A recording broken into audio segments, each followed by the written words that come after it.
ಅಕ್ಕ ಭಾವನಾ, ಸಿದ್ದು, ಆರಾಮಿದ್ದೀರಾ? ಹೇಗಿದ್ಯಾ? ನಾನು ಚೆನ್ನಾಗಿದ್ದೀನಿ.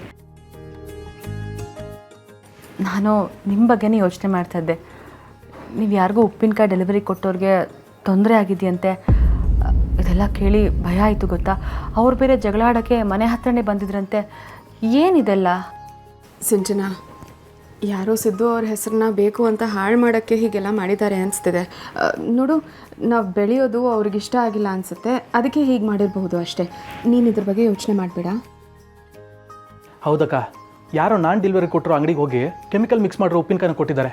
ಅದನ್ನು ತಿಂದವ್ರಿಗೆ ತೊಂದರೆ ಆಗಿದೆ. ಆದರೆ ಮೇಡಮ್ ಅವ್ರು ಸುಮ್ಮನೆ ಇರಬೇಕಲ್ಲ. ನಾವು ಕೊಟ್ಟರೋ ಉಪ್ಪಿನಕಾಯಿನ, ಅವ್ರು ಕೊಟ್ಟರೋ ಉಪ್ಪಿನಕಾಯಿನ ತೊಗೊಂಡೋಗಿ ಟೆಸ್ಟ್ ಮಾಡಿಸಿ ನಮ್ಮ ಉಪ್ಪಿನಕಾಯಲ್ಲಿ ಯಾವ ತೊಂದರೆನೂ ಇಲ್ಲ ಅಂತ ಸಾಬೀತು ಮಾಡಿದ್ದಾರೆ. ಈಗ ಯಾವ ಸಮಸ್ಯೆನೂ ಇಲ್ಲ, ಎಲ್ಲ ಕ್ಲಿಯರ್ ಆಗದೆ. ನನಗೆ ಆ ವಿಷಯ ಕೇಳಿ ಎಷ್ಟು ಗಾಬರಿ ಆಯಿತು ಗೊತ್ತಾ. ನನಗೆ ಸಹಾಯ ಮಾಡೋಕ್ಕೆ ಬಂದವ್ರಿಗೆಲ್ಲ ಏನೋ ತೊಂದರೆ ಆಗ್ತಿದೆಯಲ್ಲ ಅಂತ ಆತಂಕನೂ ಆಯಿತು. ಯಾಕೆ ಈ ಥರ ಆಗ್ತಿದೆಯೋ ಒಂದೂ ಗೊತ್ತಾಗ್ತಿಲ್ಲ. ಒಟ್ಟಿನಲ್ಲಿ ಸಾಲ್ವ್ ಆಯ್ತಲ್ಲ, ನಂಗೆ ಅಷ್ಟೇ ಸಾಕು. ಅಷ್ಟೇ ಅಲ್ಲ, ಈಗ ಇನ್ನೊಂದು ಸಿಹಿ ಸುದ್ದಿ ಅದೇ. ಏನು ಗೊತ್ತಾ, ಇನ್ಮೇಲೆ ನಾನು ಮೇಡಮ್ ಅವರು ಎಲ್ಲಿಗೂ ಹೋಗೋದಿಲ್ಲ, ಇಲ್ಲೇ ಪರ್ಮನೆಂಟ್ ಆಗಿರ್ತೀವಿ.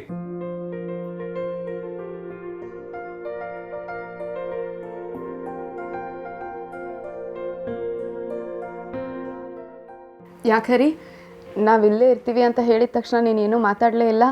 ನಾವಿಲ್ಲಿದ್ದರೆ ನಿನಗೆ ಕಷ್ಟನಾ? ಅಯ್ಯೋ, ನನಗೆಂಥ ಕಷ್ಟ ಅಕ್ಕ. ಹಾಗೆ ನೋಡೋಕೆ ಹೋದರೆ ನೀವಿಬ್ಬರು ಇಲ್ಲಿರೋದು ನಿಮ್ಮ ಹಕ್ಕು. ನಾವೇ ಹೊರಗಿನವ್ರು ಅಲ್ವಾ ಬೇಬಿ? ನೀವು ಹೊರಗಿನವರಲ್ಲ. ಸಿಂಚು ಈ ಮನೆ ಮಗಳು, ನೀವು ಈ ಮನೆ ಅಳಿಯಂದರು. ಇನ್ಮೇಲೆ ಎಲ್ಲರೂ ಒಟ್ಟಿಗೆ ಖುಷಿಯಾಗಿರೋಣ. ನೀವಿಬ್ಬರು ಇಲ್ಲೇ ಇರ್ತೀನಿ ಅಂದ್ರಲ್ಲ, ನಂಗೆ ಅಷ್ಟೇ ಸಾಕು.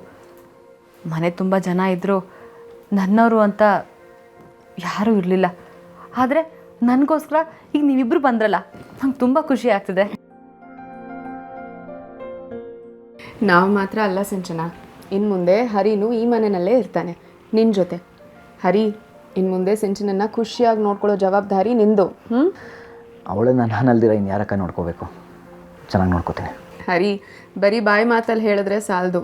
ಈಗ ನಾನು ಸಿದ್ದು ಅವ್ರು ಇದೇ ಮನೇಲಿ ಇರ್ತೀವಲ್ಲ, ನೀನು ಸಿಂಚನನ್ನು ಹೇಗೆ ನೋಡ್ಕೋತೀಯ ಅಂತ ನಮ್ಮ ಕಣ್ಣಾರೆ ನೋಡ್ತೀವಿ. ಸಿಂಚನ, ಬೇಜಾರು ಮಾಡ್ಕೋಬೇಡ. ಮುಂಚಿನಿಂದಾನು ಹರಿ ಹೀಗೇನೆ. ಅವನಿಗೆಲ್ಲ ಹೇಳಿದ್ರೇ ಸ್ವಲ್ಪ ಕೆಲಸ ಮಾಡೋದು ಅಲ್ವೇನೋ? ಹೌದು ಹೌದು, ಸರಿ ಅಕ್ಕ, ಚೂರು ಕೆಲಸ ಇದೆ, ಬರ್ತೀನಿ. ಬೇಬಿ, ಡ್ರಾಲ್ ಮಾತ್ರ ಇಟ್ಟಿದ್ದೀನಿ, ತೊಗೊಂಬಿಡು. ಮರಿಬೇಡ, ಚೆಕ್ ಮಾಡ್ತೀನಿ. ಬೇಗ ಬನ್ನಿ. ಬಾಯ್.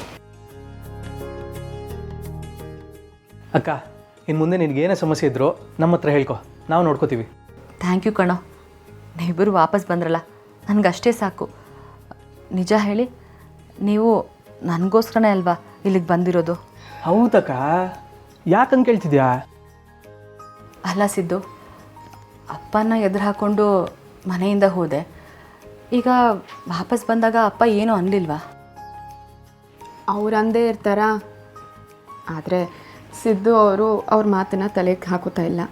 ಯಾಕಂದರೆ ನಿನಗೋಸ್ಕರ ಅವ್ರು ಏನೇನು ಬೇಕಾದರೂ ಎದುರಿಸೋಕ್ಕೆ ರೆಡಿಯಾಗಿದ್ದಾರೆ. ಅವ್ರಿಗೆ ನೀನು, ಈ ಕುಟುಂಬ ಅಂದರೆ ಪ್ರಾಣ ಕಣೆ. ಭಾವನಾ, ನಾನು ಪ್ರೀತಿಸಿ ಮದುವೆ ಆಗಿದೆ ಅನ್ನೋ ಕೋಪಕ್ಕೆ ನನ್ನ ನೋಡಬೇಕು ಅಂತ ಸಿದ್ದುಗೆ ಅನಿಸ್ಲೇ ಇಲ್ಲ ಅನಿಸುತ್ತೆ. 2 ವರ್ಷ ಆದರೂ ಬರಲೇ ಇಲ್ಲ ಗೊತ್ತಾ. ಅವತ್ತಿನ ಪರಿಸ್ಥಿತಿ ಹಂಗಿತ್ತು ಕಣೆ. ಈಗೆಲ್ಲ ಸರಿ ಇದೆಯಲ್ಲ. ಅದು ಅಲ್ಲದೆ ನಿಮ್ಮನ್ನೆಲ್ಲ ಬಿಟ್ಟಿರೋದಕ್ಕೆ ನನ್ನ ಕೈಲಿ ಆಗಲಿಲ್ಲ. ಈ ಮನೆಗೆ ನನ್ನ ಕೈಲಿ ಏನು ಒಳ್ಳೇದು ಮಾಡೋಕ್ಕಾಯ್ತದೋ ಅದನ್ನು ನಾನು ಖಂಡಿತ ಮಾಡ್ತೀನಿ. ಈಗ ಬಂದಿರೋದು ಕೂಡ ಈ ಮನೆನ ಕಾಪಾಡ್ಕೊಳ್ಳೋಕ್ಕೆ, ನಮ್ಮನ್ನು ಯಾರು ಟಾರ್ಗೆಟ್ ಮಾಡ್ತಿದ್ದಾರೋ ಅವನ್ನ ಕಂಡು ಹಿಡಿಯೋಕ್ಕೆ. ಸಿಂಚನಾ, ನೀನು ಈಗ ರೆಸ್ಟ್ ಮಾಡು. ನಾವು ಹೋಗಿ ರೂಮಲ್ಲಿ ಲಗೇಜ್ ಇಟ್ಟು ಬರ್ತೀವಿ. ಬನ್ನಿ ಸಿದ್ದು ಅವರೇ.